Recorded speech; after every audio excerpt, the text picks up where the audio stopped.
All right, so the whole idea of this lab is to look at nature versus nurture.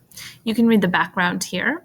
We have some definitions, okay? And nurture means rearing, upbringing, training, education. And nature means the basic features of something. So if we're looking at nature versus nurture, an organism's genes here, that would be nature. Nature means the basic features of something. So that'd be an organism's genes. Whereas the other, nurture, refers to the environment that it grows up in. It might seem a little backwards because normally we think of nature. So in this lab, what we're going to do is study the effects of genetics and environment on corn seeds. So the corn we're going to look at has two alleles of the chlorophyll gene. So green's dominant, albino is recessive. So chlorophyll helps plants absorb sunlight energy so they can make sugar during photosynthesis. So if we take a look at the questions here, what gene is responsible for giving plants their green coloring? Well, that would be the chlorophyll gene. So chlorophyll gene. And as it says here, what does it allow the plants to do? It helps them absorb sunlight so that they can make sugar. Now, if we take a look at number 5, it says, would we expect the albino corn plants to grow as tall as the green ones? Why or why not? Well, if the albino ones don't have as much chlorophyll to help them absorb sunlight and make sugar, they're probably not going to grow as tall because they don't have as much sugar or as much energy to make that sugar. So we'd probably predict they wouldn't grow as tall.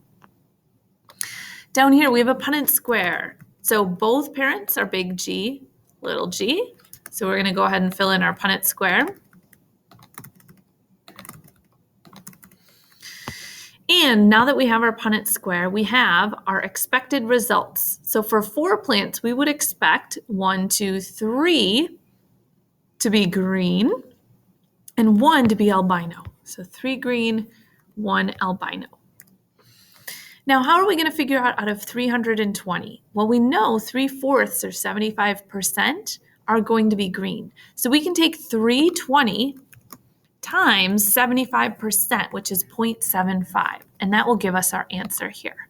Here we've got 320 times 25%. You could also take 4 times 80 to equal 320. So if we multiply each of these numbers by 80, we get the correct answer as well. On to the next part. So your teacher planted seeds that had been produced by 2 hybrid green plants like those on the first page of the lab. 320 seeds were planted in one tray, and they let the seeds germinate and grow under continuous exposure to light. 320 seeds in a different tray and let them grow in the dark. After a few days, we looked at the results and counted the number of green and albino plants. So first thing we need to do is fill in the genotypes. So green plants are big G or big G little g. It doesn't matter if they're in the light or if they're in the dark. It's still going to be big G or big G little g.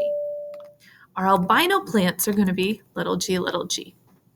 So our question then is, did the results from the plants in the light agree with the expected results?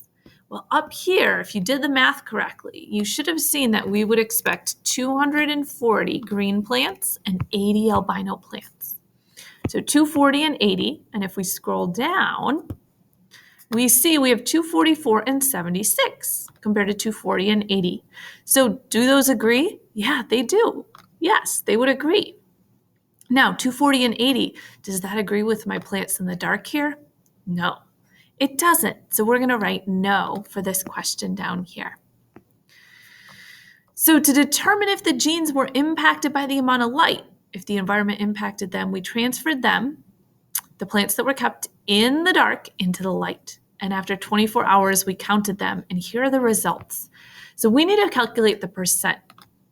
So in order to calculate the percent, there's 320 plants in total. So we're going to take 244 divided by the total 320 times 100. And we're going to do the same thing for all these. 76 divided by 320 times 100. 245 divided by 320 times 100.